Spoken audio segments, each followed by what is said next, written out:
constat, subir ou agir, je vais te le dire, cache-moi. La vie est une question de choix, ni de gauche ni de droite. Mais si nos frères ne trouvent pas de taf, qu'est-ce qu'ils peuvent faire à part... Bienvenue au Spotcast. Aujourd'hui, c'est 100% entrepreneuriat. J'ai l'honneur de recevoir Ahmed, cofondateur de Genao, avec son grand ami Emin. Bonjour Ahmed. Bonjour à vous, bonjour à tout le monde. Voilà. Merci pour cette invitation, je suis ravi. C'est nous qu'on est ravis. Ça va, tout va bien? Tout va bien, parfait. Le soleil. Voilà, exactement, oui. On peut pas espérer mieux. Voilà. Impeccable. Ahmed, tu peux te présenter en quelques mots? Oui, exactement. Donc du coup, Ahmed Smali, cofondateur avec Amin Taïef, mon ami et mon associé, cofondateur de Genao. On a fondé l'entreprise fin 2022. Suite, voilà, c'est-à-dire on avait deux parcours professionnels plutôt différents. Moi, j'avais travaillé sur les systèmes de navigation pour les véhicules poids lourds. Mon ami Amine, il travaille sur tout ce qui est système RF, électronique, embarqué, etc. Et j'avais pas mal de retours des chauffeurs routiers qui se plaignent des accidents avec les obstacles en hauteur. Donc c'était ça le sujet. Et on en a discuté, c'est-à-dire avec mon ami, on s'était dit que c'est pas normal qu'il n'y ait pas une solution jusqu'à aujourd'hui, une solution technique fiable pour éviter les collisions, par exemple, des camions avec les tunnels, les ponts, tout ce qui est obstacle en hauteur. Et on s'est rendu compte qu'il n'y avait pas un produit sur le marché qui répond à ce besoin-là. Voilà. Ok, donc en fait, l'idée de Genao, elle est venue en discutant un petit peu avec des chauffeurs Oui, routiers. exactement, oui, exactement, avec des chauffeurs. Il y avait, c'est-à-dire, on avait identifié le besoin, cette attente-là de résoudre un problème qui est très coûteux pour les entreprises, pour les collectivités aussi. C'est-à-dire quand un camion percute un pont ou un tunnel, surtout les ponts, c'est-à-dire un tablier de pont, il faut faire des vérifications. La circulation, souvent, elle est arrêtée. Donc du coup, ça représente un coût considérable. Et on s'est rendu compte aussi au niveau assurance que la partie haute des camions n'est pas assurée dans pas mal de cas, dans la plupart des cas, si je puis dire. Et ça représente il y a un risque pour les entreprises aussi. C'est un coût énorme s'il y a collision. Et donc du coup, on a fait au début ce qu'on appelle une recherche sur la viabilité du projet et identifier, voilà, c'est-à-dire les potentiels clients qui pourraient être intéressés par ce genre de solution. Voilà. Donc en fait, tu me dis que si les entreprises avaient Genao, la 7, elle n'aurait pas été fermée avec ce pont-là. C'est ça? Non, pas du tout. Non. On aurait évité cela, oui. Tu peux me dire ce que ça signifie? Genao, c'est brésilien, non? Rien à voir? Non, en fait, c'est plutôt une connotation allemande. Voilà, Genau, c'est Allemand, voilà, ok. c'est évidemment ou n'est-ce pas, voilà, dans ce sens-là. Et Genau, nouvelle génération. Voilà, donc c'est un mix. Voilà, c'est un mix. C'est- Ok, Ça vient de cela, voilà. ok. Comment elle s'est formée ton équipe avec Amine, vos collaborateurs, vos secrétaires, vos... Bon, on n'a pas encore de Pas secrétaire. encore? Non, non, Bientôt. on n'a pas. Donc on est encore une petite équipe, surtout des techniciens, c'est-à-dire quand je dis techniciens, des ingénieurs, voilà, qui sont dans la technique. Euh, Amine était mon ami et mon voisin, donc on se côtoyait donc du coup souvent. Et c'est venu dans le cadre d'une discussion technique, voilà, c'est-à-dire entre amis, voilà, qu'est-ce que tu en penses ceci? Est-ce qu'il pourrait y avoir c'est-à-dire telle ou telle solution technique? Donc du coup, c'est venu de cela. Et puis, on a trouvé, c'est-à-dire, il y avait une alchimie entre les deux et on a trouvé l'idée intéressante. On a validé ça avec des potentiels clients. On a discuté avec des transporteurs, des loueurs, donc qui trouvaient ça très intéressant. Et on s'est lancé, voilà. Ok, en fait, autour du café, au lieu de parler de l'OM qui sont bidons, vous avez parlé de camions. Exactement, c'est ça. Ouais. Donc, malgré qu'Amine était très fan de foot, moi beaucoup moins, mais voilà. Donc, Ok. Et ces accidents, ils ont lieu à une grande fréquence. Il y a souvent des accidents, c'est récurrent ou... ah oui, c'est très récurrent. En fait, en faisant des recherches, on s'est rendu compte que au début, on croyait que c'était que les chauffeurs novices qui étaient impliqués dans ce genre d'accident. Mais au fur et à mesure, en regardant les statistiques, en faisant c'est-à-dire plutôt des interviews, etc., donc on s'est rendu compte que c'est à part égale entre chauffeurs novices et chauffeurs expérimentés. Donc, ça vient, en fait, les accidents ils viennent de la routine. C'est-à-dire, parfois, les chauffeurs, ils oublient la hauteur de leur véhicule, le gabarit, plus précisément.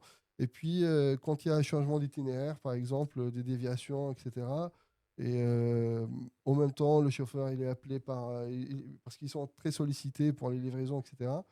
Donc, ils ne font pas attention et l'accident peut vite arriver. Voilà. Ah, j'imagine, on va faire une big dédicace à tous les Ah oui, camionneurs. Sofiane, si tu nous écoutes dans ton camion, la dédicace.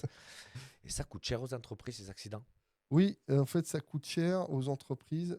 Il y a des estimations, mais donc, du coup, ça dépend des entreprises. S'ils font, par exemple, la livraison en centre-ville, ils sont plus touchés par ce phénomène-là que les entreprises qui livrent, par exemple, en dehors de la ville. Il y a aussi une corrélation avec les types de ponts. Par exemple, les villes où il y en a beaucoup de ponts ferroviaires qui sont trop bas, donc du coup, il y a une fréquence d'accidents qui est plus importante. Il y a même des groupes Facebook qui sont dédiés à certains ponts, voilà, qui sont très connus. Le groupe des ponts. Oui, voilà, donc notamment le pont de la Fonderie en Alsace, donc du coup qui est très connu. Donc il a une page Facebook très active.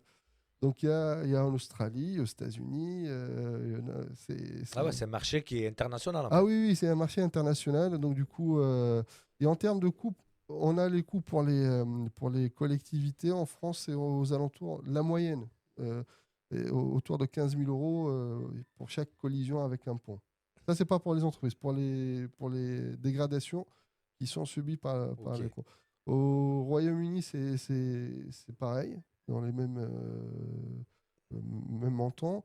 Aux États-Unis, c'est un peu, la ville où l'État, pardon, où c'est le plus cher, c'est le Texas, où c'est 83 000 dollars par collision pour l'État. Voilà. Ah ouais. Après, pour les entreprises, comme je vous disais, c'est très variable. Voilà. Ça dépend. Et pourquoi les solutions actuelles, elles ne suffisent plus? En fait, parce que les solutions techniques qui existent aujourd'hui, elles sont trop chères. Nous, on est parti sur une solution qui est acceptable et qui peut être absorbée par les entreprises. Parce qu'aujourd'hui, sur les systèmes ADAS très sophistiqués, on va utiliser des lidars, par exemple, qui sont trop chers. Un système lidar avec toute l'électronique qui va avec, ça va coûter entre 3 500 et 5 000 dollars à peu près, donc équivalent en euros. Par contre, nous, on est parti sur une solution qui est une solution technique plus abordable, en utilisant des nouvelles générations de radars, avec de l'imagerie, avec de l'IA intégrée, embarquée. Donc, on a fait une sorte de mix technologique qui fait en sorte que la solution soit abordable pour les entreprises. Voilà. Ok. Et c'est vrai que les chauffeurs, ils doivent avoir un grand stress d'augmenter. Je passe sous le pont. Ça doit être un peu compliqué pour eux, hein. Ah oui, exactement. Donc, du coup, parfois, parce que parfois, il y a les panneaux. Donc, du coup, c'est-à-dire, quand c'est au-dessous de 4,20 m, c'est une obligation. Il y a les panneaux qui signalent la hauteur du pont. Mais au-dessus, il n'y a pas de. C'est-à-dire, vous n'avez pas de panneau de Il n'y a pas signalisation. d'obligation. Il n'y a pas d'obligation. Après, c'est-à-dire, quand vous transportez, par exemple, du matériel de BTP, une pelleteuse, je sais pas quoi, donc, du coup, sur votre camion. Et parfois, on mesure approximativement la hauteur de la cargaison. Donc, parfois, on ne connaît pas. Il y a des systèmes GPS qui existent aujourd'hui depuis quelques temps, c'est-à-dire j'en ai travaillé dessus aussi pour les systèmes, pour les camions. Mais le problème, c'est que c'est comme vous prenez votre voiture, vous n'allez pas utiliser le GPS sur chaque parcours. Donc, parfois, on oublie d'utiliser. Parfois, il y a des obstacles qui sont mal référencés. Parfois, vous référencez mal la hauteur réelle de votre véhicule. Donc, il y a plein de conditions. C'est cette euh, succession de petits détails qui fait qu'un accident peut vite arriver. Voilà. Ah ouais, je vois, c'est compliqué. J'ai un souvenir à Marseille, le camion bloqué sous le pont, personne ne passe à la Ah oui, ville. exactement. Ouais. C'est compliqué. Mais Genao, c'est une solution qui va assister le conducteur ou qui va le remplacer? Ah non, pas du tout. Enfin, en fait, c'est un système d'aide à la conduite, qu'on appelle les systèmes ADAS. Donc aujourd'hui, vous avez par exemple des systèmes qui vont détecter le piéton pour faire de l'arrêt d'urgence du véhicule. Il y a des systèmes de détection d'angle mort qui ont été obligatoires depuis juillet 2024 sur tous les véhicules poids lourds. Donc, C'est les petites caméras qu'on voit sur le côté ou rien à voir? non, en fait, c'est pas forcément avec une caméra. Vous pouvez avoir un rétroviseur classique et avec, en fait, c'est un système radar qui est sur le côté du véhicule. Ok. Donc, qui est sur le côté, au côté du réservoir, droite et à gauche, qui va détecter les objets aux angles morts du camion. Et donc, du coup, c'est devenu obligatoire. Nous, c'est dans cette catégorie-là de système où on va alerter le chauffeur sur d'éventuels obstacles où il ne pourra pas passer. Voilà. Donc, il y a une alerte visuelle, sonore, pour alerter le chauffeur. Ouais. Mais en aucun cas, on remplace le chauffeur. Bon, on n'est pas comme en Chine, il y aura toujours des chauffeurs. Il y aura Donc des les chauffeurs. chauffeurs, ne vous inquiétez pas, Genao ne va pas vous remplacer. Vous allez travailler et conduire Avec encore. moins de stress, voilà. Donc, Avec moins de stress, donc exactement. le sourire. Ouais, tout à fait. Et comment fonctionne Hawk Vision? En fait, il y a un boîtier qui va se mettre au-dessus de la cabine du camion.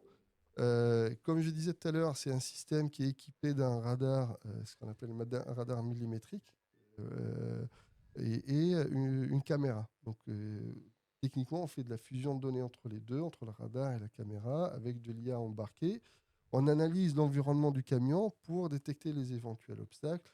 On va savoir, ça c'est un pont, ça c'est un tunnel, ça c'est un arbre, ça c'est tel ou tel objet qui est sur la route. On va l'identifier, on va le mesurer et on va comparer par rapport au gabarit du camion si le chauffeur il pourra passer ou pas.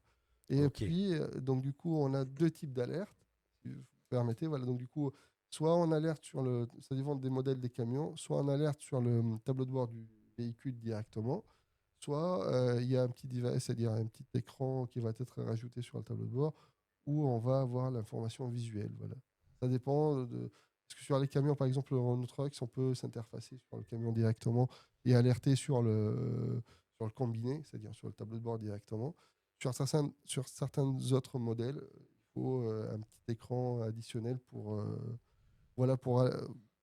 montrer l'information qu'il y a un obstacle à tel ou tel. Ok, donc le boîtier, l'appli, ils communiquent entre eux. Oui, c'est-à-dire le boîtier intérieur ou le tableau de bord, ça communique avec le boîtier, exactement. Ok, Le ok. boîtier externe. Ouais. Et comment l'IA, elle va détecter une vraie menace? C'est comme nous, quand on va percevoir avec nos propres yeux. Par exemple, là, je vais identifier ça, c'est une caméra, ça, c'est un micro. C'est-à-dire, nous, on entraîne des modèles pour identifier tel ou tel objet. Et avec le radar, on va c'est-à-dire définir avec précision, c'est-à-dire le gabarit de l'obstacle, l'éloignement, mesuré avec précision. Voilà. Ok. Et le Waze des poids lourds, tu valides? En fait nous, c'est pas réellement un Waze pour les poids lourds, parce qu'un Waze, c'est un système de navigation basé sur une cartographie qui est éditée, qui est mise à jour, etc. Nous, vraiment, c'est un système qui marche en temps réel, qui va alerter le chauffeur. C'est en complément, comme si c'est nos yeux qui en regardent, qui mesurent en même temps. Voilà. Donc, nous, vraiment, c'est un système d'aide à la conduite. Voilà. Ok, ok. Et pourquoi cibler d'abord des flottes existantes? Euh, En fait, on a ciblé des flottes existantes, mais aussi les nouveaux camions qui vont sortir. Dans ce cadre, on a des partenariats aujourd'hui avec des constructeurs pour installer le système en première monte sur les camions. C'est plus exigeant en termes de certification, en termes de validation, mais aujourd'hui, on est sur cette piste-là de proposer le produit en première monte sur certains véhicules, mais aussi en seconde monte. Donc il y aura les deux. Le dispositif pourra être installé sur ces deux marchés-là. Voilà. Super.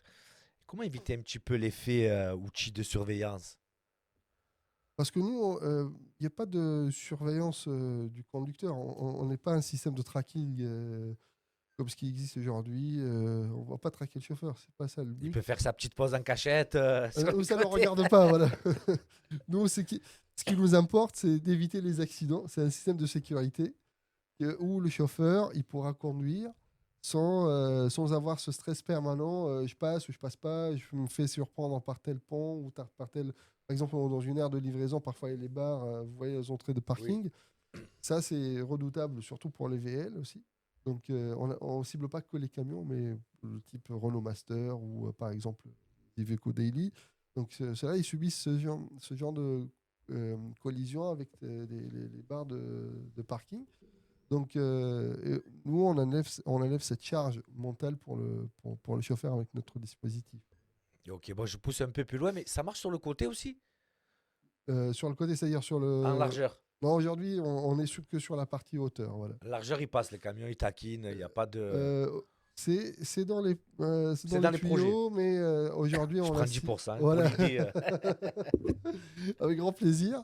Mais aujourd'hui, on s'est focalisé vraiment sur. Parce que là, c'est un problème qui est très coûteux pour les Ok, entreprises. On a ciblé en priorité cela. Voilà. d'accord, d'accord. En quoi Meureuil vous a aidé? Meureuil. Alors, Meureuil, on était dans la pépinière de Meureuil. Donc, parce que il y a tout un écosystème, voilà, où il y a des entreprises, des startups comme nous. Voilà, donc ça nous a permis de s'établir et de pouvoir avoir un bureau sur place. Ouais. Super. Maintenant, vous allez venir à l'épopée, j'espère, hein. J'espère, voilà. On sera à Marseille, voilà. Quel défi pour financer R&D? Aujourd'hui, les défis de financement, c'est un sujet qui est assez complexe, voilà, qui est intéressant. Parce qu'aujourd'hui, on est sur un projet industriel. Donc, dans notre cas où on conçoit le hardware, parce que dans le cas, on ne va pas prendre un capteur qui est sur étagère. Donc, on va concevoir le hardware, mais aussi le software qui va le faire tourner. Donc, aujourd'hui, surtout en France, pour trouver des financements, financer une activité industrielle hardware, c'est beaucoup plus compliqué que vous concevez, par exemple, un système, un software où vous pouvez faire rapidement du chiffre d'affaires. Parce que là, quand vous concevez un hardware, euh, c'est-à-dire vous allez faire du chiffre d'affaires au moment où vous commencez, où votre hardware est prêt et vous commencez à commercialiser. Alors que, et ça prend du temps. Ça prend énormément de temps. Comme je vous ai dit, on a commencé fin 2022 en R&D. C'est lent. On a collaboré avec le CEA, avec le CNRS, avec plein de labos publics, avec des universités aussi. Donc, ça prend du temps, c'est très coûteux. Heureusement, en France, on a un écosystème qui est génial, c'est-à-dire surtout public, universitaire, qui peut vous aider sur la partie R&D. Mais après, sur le financement, sur l'industrialisation, c'est beaucoup plus compliqué. Voilà. Je me fais un peu des films quand je vois les pubs à la télé, l'accident, tu frappes, ils ont fait les tests. Tu as un petit fait marquant, un petit souvenir de tes premiers tests? Ouais, ça passe, boum, ça passe pas, ou du premier coup ça marche. En fait, nous, ce qu'on fait, on teste régulièrement. On a testé même sur nos voitures. Ça y est, on teste régulièrement sur nos voitures personnelles. Donne-moi le pour me garer parce que je suis bidon au créneau, hein. Donc, ce qu'on fait, on installe le dispositif sur les véhicules légers. On va simuler comme si c'était un camion qui fait 5 mètres. On a le boîtier par-dessus et on va rouler. On fait des centaines et des milliers de kilomètres comme ça. On a travaillé beaucoup avec des loueurs de camions aussi. On a installé des dispositifs, rien que pour récolter de la data, pour l'analyser, si tout fonctionne bien. Aujourd'hui, on n'a pas eu d'accident. Du coup, ça confirme l'efficacité du système. Donc, aujourd'hui, le challenge pour nous, c'est plutôt de ne pas avoir des fausses alertes. Ok. Parce qu'aujourd'hui, par exemple, prenez l'exemple des véhicules récents avec le système radar qui détecte le véhicule que vous précède, qui freine. Ah, ça rend fou ça. Moi, il s'allume tout. Freine, il me dit il y a des gains. Je sais pas ce qu'il voit, mais Voilà, il me dit exactement. freine, je suis tout seul. C'est ça la problématique, c'est que éviter ce genre de fausses alertes. On sait que les chauffeurs routiers, ils ont pas mal de bips dans le camion. Rajouter un autre, donc du coup, ça va les perturber plus qu'autre chose. Et donc du coup, là, c'est-à-dire tout le travail pour nous, on détecte tout, donc pratiquement à 100%. Mais le problème, c'est de ne pas faire avoir de fausses alertes parce qu'on a plein de cas particuliers. On essaie d'imaginer tous les cas particuliers. On a fait ça sur simulateur, on fait ça sur la route. Mais voilà, donc du coup, on essaie d'avoir le minimum possible de fausses alertes. Ok, pas un oiseau, il passe, ça pile. Non, non, il faut pas que ça passe. Voilà, donc du coup, Voilà. mais il faut pas que ça bip non plus quand il y en Pour a, rien. par exemple, un pan. C'est-à-dire typiquement où vous avez un virage, vous avez un pan sur le côté qui n'est pas être sur la route, il faut qu'on détecte, notre système IA, c'est là où l'IA entre en jeu, pour préciser que ce pont-là n'est pas sur votre route, voilà, par exemple. Ça ne sonne pas intempestivement dans votre cabine. Voilà. Ok. Quelle place pour Genoa dans 10 ans? Genoa, aujourd'hui, sa place. Aujourd'hui, on est sur un marché, une niche de marché qui n'existe pas encore. Donc, ce genre de dispositif pour les camions, il n'y a pas d'équivalent aujourd'hui dans le monde. On est les premiers, on a déposé un brevet sur notre système. Donc, du coup, on est les premiers. Dans 10 ans, soit on sera un équipementier parmi les équipementiers dans le secteur automobile.